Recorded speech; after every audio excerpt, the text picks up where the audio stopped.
Hello everyone, welcome back to our channel Bits of Asian Dramas. This is the episode 12 of Family by Choice. अब episode के start में सान्हा zone से पूछता है कि क्या अभी तो मुझे चांस नहीं दोगी, जिस पर जोन कहती है कि नहीं, हम लोग डैड को क्या बोलेंगे, आजुशी को और कांग है जिनको क्या बताएंगे। जिस पर सान्हा कहता है कि जहाँ तुम्हें तो कोई प्रॉब्लम नहीं है ना, और उसे हक करके कहता है कि बाकी सब चीज़ें मैं संभाल लूँगा, उसकी फ़िक्र तुम नहीं करो। और सान्हा घर आ जाता है और सान्हा बहुत ज़्यादा ऑकवर्ड लग रहा था। हैजुन उससे पूछता है कि क्या हुआ है, तुम्हारा फेस इतना रेड क्यों हो रहा है, तुम्हें मुझसे कोई बात करनी है क्या। जिस पर सान्हा कहता है कि हाँ करनी है, लेकिन अभी नहीं, बाद में करूँगा। और फिर वो वहाँ से अपने रूम में चला जाता है। सान्हा को दिखाया जाता है जो पहले शावर लेता है, उसके बाद जोन को मैसेज करता है गुड नाइट, और वो उसके रिप्लाई का वेट करने लगता है। थोड़ी देर बाद उसके मोबाइल में मैसेज आता है, लेकिन वो जोन का नहीं, उसकी सिस्टर का था, जो कि कहती है कि कल मॉम का बर्थडे होगा।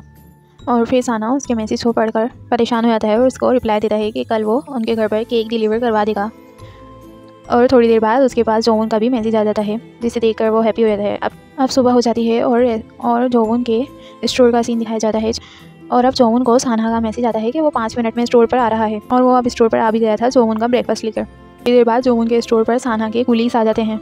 उन लोगों के फेस एक्सप्रेशन देखकर जोवन और सान्हा को लगता है कि उन लोगों को पता चल गया है कि वो लोग डेट कर रहे हैं, लेकिन ऐसा नहीं था। उनको कुछ भी पता नहीं था। वो लोग सान्हा से कहते हैं कि तुमने तो कहा था कि तुम लंच लेने के लिए जा रहे हो, तुम यहाँ पर आ गए, तुम हमें पहले से बता दे तो हम भी तुम्हारे साथ आ जाते। और उनकी बातें सुनकर जोवन रिलैक्स हो जाती है कि उन लोगों को कुछ नहीं पता चला। लेकिन उनमें से एक कुली को उन पर शक होता है, और वो कहता भी है कि तुम लोग सिबलिंग्स नहीं लग रहे, तुम तो गर्लफ्रेंड और बॉयफ्रेंड लग रहे हो।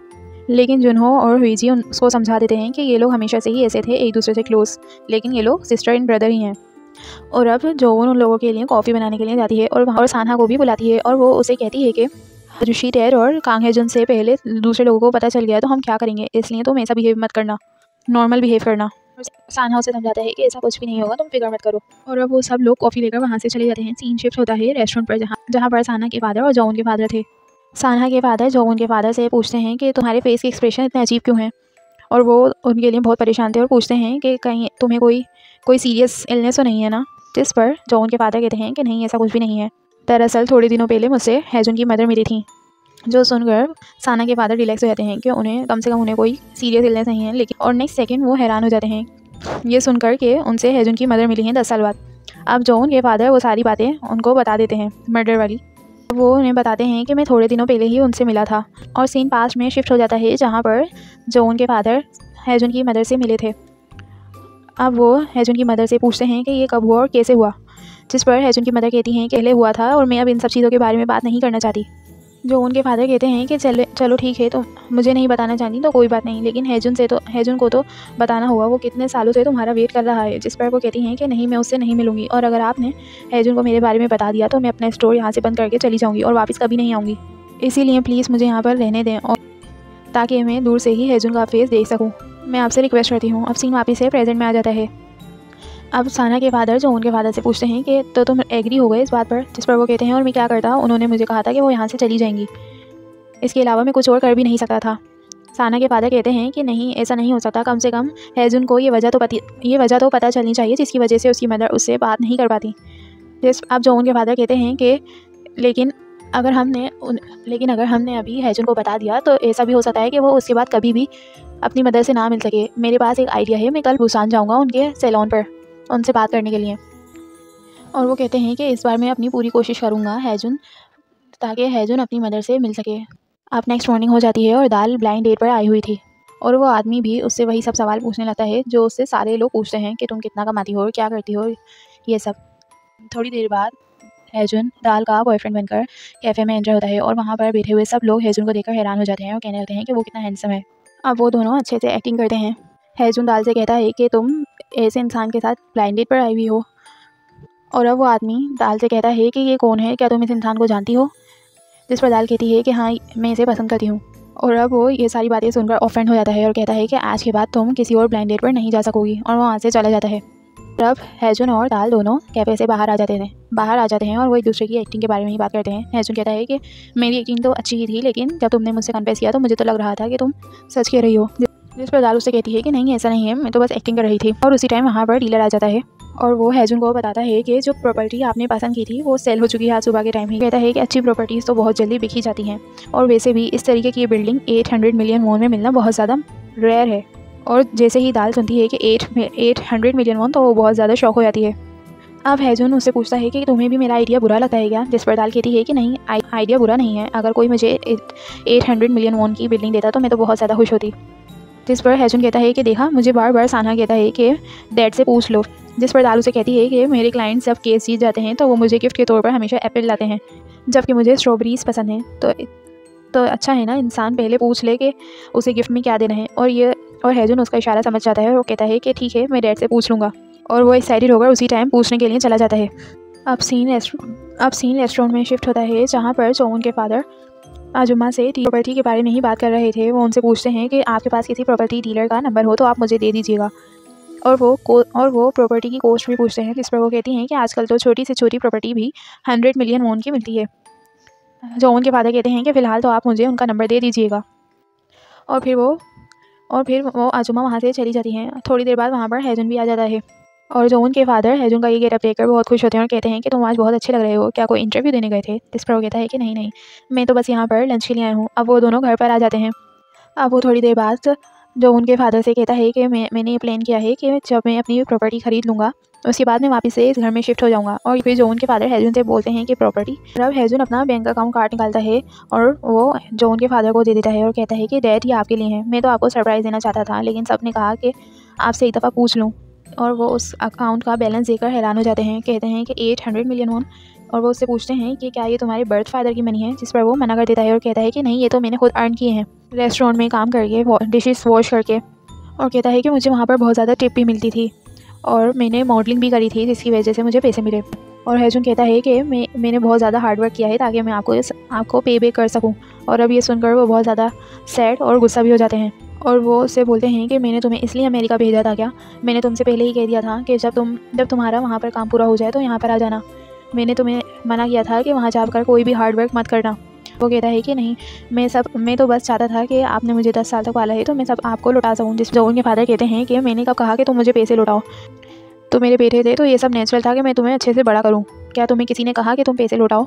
और वो कहते हैं कि क्या तुम ये सब इसलिए कर रहे हो क्योंकि मैं तुम्हारा रियल फादर नहीं हूँ, इसीलिए तुम सारे पैसे लौटाना चाहते हो। हैजुन कहता है कि नहीं, मैंने इस तरीके से कभी नहीं सोचा। लेकिन वो उस टाइम पर बहुत ज़्यादा इमोशनल हो गए थे और उसकी बात नहीं सुनते। और वो उसे कहते हैं कि तुम अब यहाँ से चले जाओ। अब सीन साना पर शिफ्ट होता है, जो कि हैजुन को मैसेज करता है कि इस वीकेंड तुम घर पर होगी ना, मुझे तुमसे कुछ बात करनी है और वो बात मैं तुमसे मिलकर ही करूँगा। और साना उस टाइम पे बहुत ज़्यादा थका हुआ लग रहा था क्योंकि वो अनकॉन्शियस होकर गिरने ही वाला था, लेकिन जोनहो आकर रोक बचा लेता है। और वो उससे पूछता है कि क्या तुम्हारी तबीयत ख़राब है, तुम्हें फीवर है क्या। अब सीन शिफ्ट होता है वापस से हैजुन पर और अब वहाँ पर दाल भी आ जाती है। दाल उसे कहती है कि सॉरी, मैंने तुम्हें ऐसा आइडिया दिया। जिस पर हैजुन कहता है कि नहीं, तुम्हारी गलती नहीं थी। शायद अगर मैं प्रॉपर्टी लेकर उनके पास पेपर लेकर जाता तो वो तो मुझे यही कह देते कि आज के बाद मुझे अपनी शक्ल मत दिखाना। अब दाल हैजुन को समझाती है और कहती है कि मुझे लगता है कि वो गुस्सा नहीं है बल्कि हार्ट ब्रोकन है, क्योंकि वो नहीं चाहते थे कि तुम ज़्यादा मेहनत करो, लेकिन तुमने वहाँ जाकर बहुत ज़्यादा सफ़र किया है और ये सब सुनने के बाद उनका दिल टूट गया है। इसी वजह से वो इस तरीके से बिहेव कर रहे हैं। इससे तुम्हें पता नहीं चलता कि वो तुमसे कितना प्यार करते हैं। जिस पर हैजुन कहता है कि मुझे भी ये सब पता है, लेकिन आखिरकार मैं उनका बायोलॉजिकल सन नहीं हूँ, इसलिए मेरे बार बार मेरे दिमाग में यही सोच आती है कि मुझे उनके लिए और भी कुछ ज़्यादा करना चाहिए। अब दाल कहती है कि जब तुम्हें ये सब पता है तो ऐसा नहीं लगता कि तुम्हें उनसे माफ़ी मांगनी चाहिए। और फिर वो दाल से कहता है कि क्या मुझे अभी जाना चाहिए। दाल कहती है कि नहीं, अभी नहीं, उन्हें भी कुछ टाइम की ज़रूरत होगी, तुम कल जाके उनसे माफ़ी मांग लेना। ये हैजुन बहुत ज़्यादा खुश होता है उसकी एडवाइस सुनकर और उसको अप्रिशिएट भी करता है। कहता है अगर तुम मुझे एडवाइस ना देती तो मेरा क्या होता। और अब सीन शिफ्ट होता है रेस्टोरेंट पर, जहाँ पर साना के फादर आजुमा और वो सब लोग जोवन के फादर को भी समझा रहे थे कि तुमने हैजुन को ऐसा क्यों डांट दिया। अगर कोई भी बेटा अपने फादर को एक बिल्डिंग गिफ्ट करता है तो वो ऐसे रिएक्ट नहीं करते, बल्कि वो तो बहुत ज़्यादा खुश हो जाते हैं। और तुमने उसको इतना ज़्यादा बातें सुना दी। और उनकी ये सब बातें सुनकर जोवन के फादर को भी रियलाइज़ होता है कि उन्होंने हैजुन को कुछ ज़्यादा ही सुना दिया है। अब साना के फादर के कुलीग जोवन के फादर से पूछते हैं कि वो किस टाइप की मॉडलिंग करता है और फिर वो सर्च करने लगते हैं। अब रात हो जाती है और जोवन के स्टोर पर जुनहो आता है और वो बताता है कि आज साना की तबीयत कुछ ठीक नहीं लग रही थी। और ये सुनकर जोवन परेशान हो जाती है और अब जल्दी से जोवन साना के अपार्टमेंट के बाहर आ जाती है। साना गेट नहीं खोलता तो वो हैजुन से उसके डोर का पासवर्ड पूछती है और अंदर चली जाती है। और अब वो उसको मेडिसिन वगैरह भी दे देती है और वो खुद जाकर लिविंग रूम में बैठ जाती है, उसे कहकर कि अगर तुम्हें किसी चीज़ की ज़रूरत हो तो मुझे कह देना। लेकिन थोड़ी देर बाद साना भी लिविंग रूम में आ जाता है और अब वो दोनों अपने पुरानी बातें करते रहते हैं। अब नेक्स्ट मॉर्निंग हो जाती है और रेस्टोरेंट का सीन दिखाया जाता है, जो उनके फादर को हैजुन की मॉडलिंग पिक्स दिखाते हैं और उसकी वो पिक्चर्स देखकर वो दोनों बहुत ज़्यादा खुश भी होते हैं और हैरान भी। साना के फादर कहते हैं कि हम तो उसके लिए फालतू में टेंशन ले रहे थे, जबकि वो बहुत अच्छे से रह रहा था। अब वो हेजुन की पिक्चर्स अपने फैमिली ग्रुप में भेज देते हैं, जो कि साना और जोन को मिलती हैं जब वो लोग ब्रेकफास्ट कर रहे थे। और वो भी उन पिक्चर्स को देखकर बहुत ज़्यादा हैरान हो जाते हैं। और अब वो पिक्चर्स हेजुन भी देख लेता है और उन पिक्चर्स के नीचे उस जोन के फादर ने मैसेज किया हुआ था कि माय हैंडसम सन, जिसको देखकर हेजुन बहुत ज़्यादा एम्बेरस लग रहा था और अब वो फ़ौरन से रेस्टोरेंट की तरफ भागता है। हेजुन रेस्टोरेंट पर पहुंचता है तो देखता है कि बाहर उसकी पिक्चर्स लगी हुई थी, जो कि जोन के फादर ने ही लगाई थी। और अब वो अंदर जाता है तो देखता है कि जोन के फादर बहुत प्राउडली सबको बता रहे हैं कि उनका बेटा एक मॉडल है, और वो ये सब देखकर बहुत ज़्यादा प्राउड फील भी करता है। और अब सीन शिफ्ट होता है साना के फादर पर, जो कि साना की मदर से मिलने आए हुए थे। और अब वो दोनों बात करने लगते हैं, लेकिन अभी भी साना की मदर का बिहेवियर बिल्कुल वैसा ही था जैसे 10 साल पहले था। वो अभी भी वही सब बातें उनको कहती हैं कि तुम्हें तो बहुत ज़्यादा मुझ पर तरस आता होगा, या तो तुम बहुत खुश होंगे कि मेरी ऐसी हालत हो गई है। तुम यही सोचते होंगे कि मैं तुम्हें छोड़कर गई हूँ, इसी वजह से मेरे साथ ये सब हुआ है। उन साना के फादर ट्राई करते हैं कि उन्हें समझाएं कि ऐसा कुछ भी नहीं है, लेकिन अब वो साना के फादर को कहती हैं कि साना ने तुम्हें जो भी कहा हो, लेकिन वो 1 महीने बाद मेरे पास वापस आएगा, वो मेरी बात से इनकार कर ही नहीं सकता। जिस पर उनकी वापस से बहस होना शुरू हो जाती है। और साना के फादर उनसे कहते हैं कि मेरी ही गलती थी कि मैं तुमसे यहाँ पर मिलने आ गया, और फिर वो वहाँ से चले जाते हैं। सोही अपनी मदर के पास आती है और साना की मदर उससे कहती हैं कि तुम अपने भाई से मिलना चाहती हो ना। अब दाल और जोन दोनों रेस्टोरेंट आ गए थे। वो लोग बाहर ही थे तो दाल को उसकी मदर की कॉल आती है। दाल जोन को कहती है कि तुम रेस्टोरेंट में जाओ, मैं थोड़ी देर में आ रही हूँ। अब देर हो जाती है तो जोन दाल को बुलाने के लिए जाने लगती है, लेकिन हेजुन कहता है कि तुम यहीं बैठी रहो, मैं उसे बुला कर लाता हूँ। अब हेजुन वहाँ पर जाता है तो देखता है कि दाल की उसकी मदर से बात हो रही है और दाल कुछ टेंस लग रही थी और दाल को उसी बात पर डांट पड़ रही थी। और अब वो उन्हें कहती हैं कि जब तुम यहाँ पर रहने के लिए आ जाओ ताकि मैं सुकून में रहूँ कि तुम ठीक हो। जो दाल बहुत ज़्यादा समझाने की कोशिश करती है कि मैं ठीक हूँ यहाँ पर, आपको मेरी टेंशन लेने की ज़रूरत बिल्कुल भी नहीं है। अब दाल उस बात पर सॉरी कहती है और वो बातें कर कॉल करके पीछे मुड़ती है तो वहाँ पर हेजुन खड़ा हुआ था। हेजुन दाल से कहता है कि ये सब मेरी वजह से हुआ है ना, मुझे कोई कुछ और कहना चाहिए था उस टाइम पर, लेकिन दाल कहती है कि कोई बात नहीं, मुझे भूख लग रही है इसलिए हमें रेस्टोरेंट चलना चाहिए। अब वो रेस्टोरेंट चली जाती है और रेस्टोरेंट में जाकर जब वो देखती है कि जो उनके फादर उससे कितना अच्छे से बिहेव करते हैं तो उसे अंदर ही अंदर अपने लिए बहुत ज़्यादा बुरा लगता है। और ये बात हेजुन नोटिस भी करता है। दोनों रेस्टोरेंट से आ भी गई थी। जोन दाल को उसके ऑफिस के बाहर छोड़ देती है और अब जोन के पास साना का मैसेज आता है कि वो पूछता है कि आज तुम फ्री हो ना, हम लोग डिनर पे चलेंगे 7 बजे। और जोन हाँ कह देती है। अब सीन वापस से रेस्टोरेंट में शिफ्ट होता है, जहाँ पर हेजुन और जोन के फादर दोनों ही बातें कर रहे थे। थोड़ी देर बाद हेजुन को एक मैसेज आता है, जिसको देखकर उसका फेस बहुत ज़्यादा सीरियस हो जाता है और बहाना बनाकर कि उसे आज अपने फ्रेंड्स के साथ डिनर करना है, वहाँ से चला जाता है। और वो मैसेज किसी और का नहीं, उसकी आंटी का था और उसमें लिखा हुआ था कि मुझे उस दिन तुम्हारा फेस देखकर बहुत ज़्यादा दुख हुआ था, इसलिए मैंने तुम्हारी मदर से कांटेक्ट किया था और उन्हें इन्फॉर्म कर दिया था कि तुम वापस आ गए हो, इसलिए अगर तुम उनसे मिलना चाहते हो तो मिल लो। और वो उसे उसकी मदर का एड्रेस भेज देती हैं। अब हेजुन अपनी मदर के सैलून के बाहर पहुंच जाता है और वो बाहर से ही अपनी मदर को देख भी लेता है और वो देखता है कि उसकी मदर बहुत ज़्यादा खुश थी, वो बहुत ज़्यादा ब्राइटली स्माइल भी कर रही थी। अब हेजुन अपनी मदर से बिना मिले ही वहाँ से वापस चला जाता है। अब रात हो जाती है और सीन शिफ्ट होता है साना और जोन पर, जो कि डिनर पर जा रहे थे। और वो लोग जैसे ही बिल्डिंग से उतरते हैं उन्हें बाहर हेजुन दिखता है। अब हेजुन की सैड हालत देखकर वो दोनों वहीं पर बैठते हैं, उससे पूछने लगते हैं और हेजुन वो सब बातें उन दोनों को बता देता है कि वो आज अपनी मदर को देखकर आए हैं, लेकिन वो उनसे मिला नहीं है और उन्होंने बुसान में एक हेयर सैलून भी खोल लिया है। अब जोन हेजुन से कहती है कि तुम्हें उनसे मिलना चाहिए था, चलो कोई बात नहीं अभी चलो, और अगर तुम्हारे को अकेले जाने में अजीब लग रहा है तो मैं भी तुम्हारे साथ चलती हूँ। जिस पर हेजुन कहता है कि नहीं, मैं अभी तक उनके जवाब सुनने के लिए प्रिपेयर नहीं हूँ, मुझे नहीं पता वो क्या जवाब देंगी कि वो इतने सालों से मुझसे क्यों नहीं मिली हैं, इस वजह से मैं उनसे नहीं मिलना चाहता। और वो बिल्डिंग में चला जाता है और जोन और साना भी उसके पीछे पीछे आ जाते हैं। अब सीन कट होता है और दिखाया जाता है कि साना ने वो एड्रेस हेजुन के मोबाइल से देख लिया है, जो कि उसकी आंटी ने उसे भेजा था।